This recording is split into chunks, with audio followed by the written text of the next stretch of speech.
Hello friend, स्वागत है आपका लोक ज्ञान दर्पण पर। मैं धीरज राणा आपका स्वागत करता हूं। आज की इस वीडियो में हम अध्ययन करेंगे भारत के वायसराय लॉर्ड इरविन के बारे में। दोस्तों, वीडियो स्टार्ट करने से पहले मैं माफ़ी चाहूँगा कि मैं यह वीडियो थोड़ा लेट से ला रहा हूँ। तो चलिए दोस्तों, आज की इस वीडियो को हम स्टार्ट करते हैं। लॉर्ड इरविन,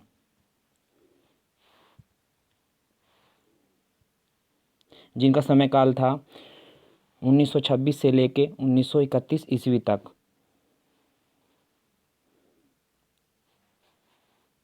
साइमन कमीशन की भारत यात्रा 1928 ईस्वी में तथा भारतीयों के द्वारा इसका तीव्र रूप से विरोध किया गया था। दोस्तों, लाला लाजपत राय के नेतृत्व में साइमन गो कमीशन का नारा दिया गया, क्योंकि जो यह साइमन कमीशन था इसके अंदर सभी के सभी सदस्य ब्रिटिश सदस्य थे, जिसके कारण इस कमीशन का पूरे जोरदार तरीके से भारत में विरोध किया गया। नेक्स्ट है शारदा कानून। यह 1930 ईस्वी में पारित किया गया। शारदा कानून, जो कि बाल विवाह निरोधक अधिनियम के रूप में जाना जाता है, इस अधिनियम के द्वारा यह पारित किया गया कि भारत में लड़कियों की शादी की जो उम्र होगी वह 18 वर्ष होगी और लड़कों की जो उम्र होगी वह 21 वर्ष निश्चित की गई। मैं आपको बताना चाहूँगा, अभी हाल ही में मोदी सरकार इस पर भी संशोधन करने जा रही है, जिसके द्वारा लड़की की उम्र 21 साल हो जाएगी और लड़कों की उम्र 25 साल कर दी जाएगी। नेक्स्ट है, भविष्य में भारतीय संविधान की रूपरेखा के निर्धारण हेतु लखनऊ में सर्वदलीय सम्मेलन किया गया, जो कि 1928 में हुआ था और इसकी रिपोर्ट को नेहरू रिपोर्ट के नाम से जाना जाता है।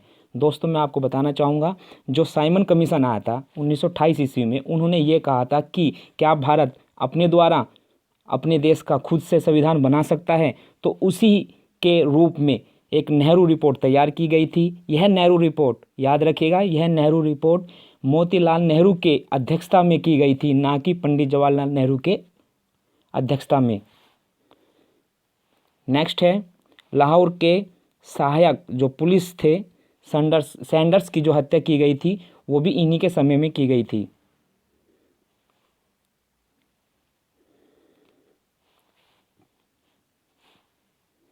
नेक्स्ट है, लाहौर षड्यंत्र जो केस एवं लंबे उपवास के कारण कारागार में जतिन दास की मृत्यु हो गई थी 1929 ईस्वी में।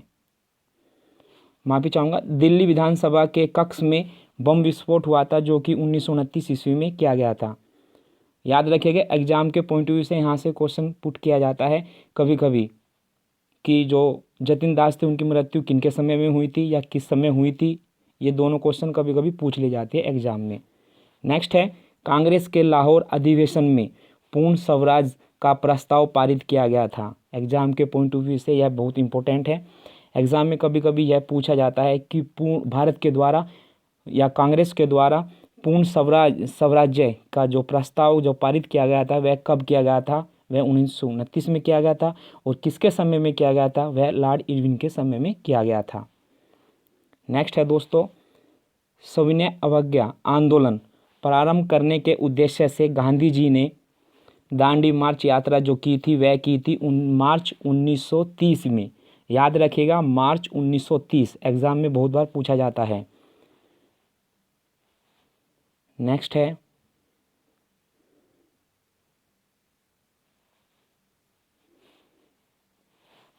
लॉर्ड इरविन द्वारा जो दीपावली घोषणा की गई थी वह 1929 ईस्वी में और कांग्रेस द्वारा प्रथम गोलमेज सम्मेलन का जो बहिष्कार किया गया था वह 1930 ईस्वी में किया गया था और गांधी इरविन समझौता जो कि 1931 ईस्वी में हुआ था।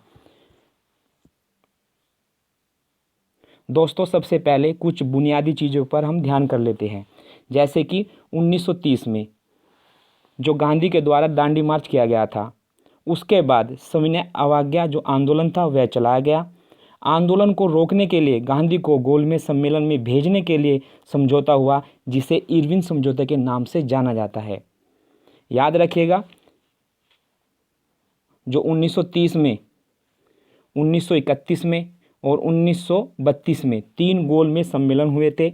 पहले गोलमेज सम्मेलन और तीसरे गोलमेज सम्मेलन में कांग्रेस ने भाग नहीं लिया था और गांधी ने दूसरे सम्मेलन में भाग लिया था 1931 में। और याद रखिएगा, डॉक्टर भीमराव अंबेडकर के द्वारा तीनों गोलमेज सम्मेलन में भाग लिया गया था। और फिर उसी के बाद जो सविनय जो अवज्ञा जो आंदोलन था उसको स्थगित कर दिया गया था। एक बार हम सभी को रिकॉल कर लेते हैं। सबसे पहले साइमन जो कमीशन था वो 1928 में आया था, शारदा कानून 1930 में, और नेहरू रिपोर्ट जो थी वो थी 1928 ईस्वी में।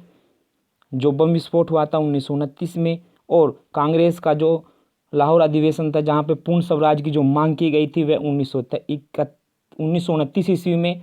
और सविनय के जो आंदोलन प्रारंभ करने के उद्देश्य से गांधी द्वारा दांडी मार्च 1930 में किया गया था, और कांग्रेस के द्वारा प्रथम गोलमेज सम्मेलन में भाग लिया गया था 1930 में और 1932 में हुआ था, ना कि 1931 में जो कि दूसरा हुआ था। और गांधी इरविन समझौता 1931 में हुआ था और सविनय जो आंदोलन को स्थगित कर दिया गया था। आशा करता हूं दोस्तों आज की इस वीडियो से आपने बहुत कुछ सीखा होगा, जो आगामी परीक्षा की दृष्टि से आपके लिए बहुत उपयोगी सिद्ध होगा। अगर आज की इस वीडियो को आपको अच्छी लगी हो तो लाइक करें, कमेंट करें और अपने दोस्तों को शेयर करें और सब्सक्राइब करना ना भूलें। आपकी परीक्षा बेहतर जाए, आपको सफलता मिले, इसी मनोकामना के साथ मैं आपसे विदा लेता हूं। फिर मिलेंगे अगली वीडियो में। वीडियो देखने के लिए धन्यवाद। जय हिंद, जय भारत।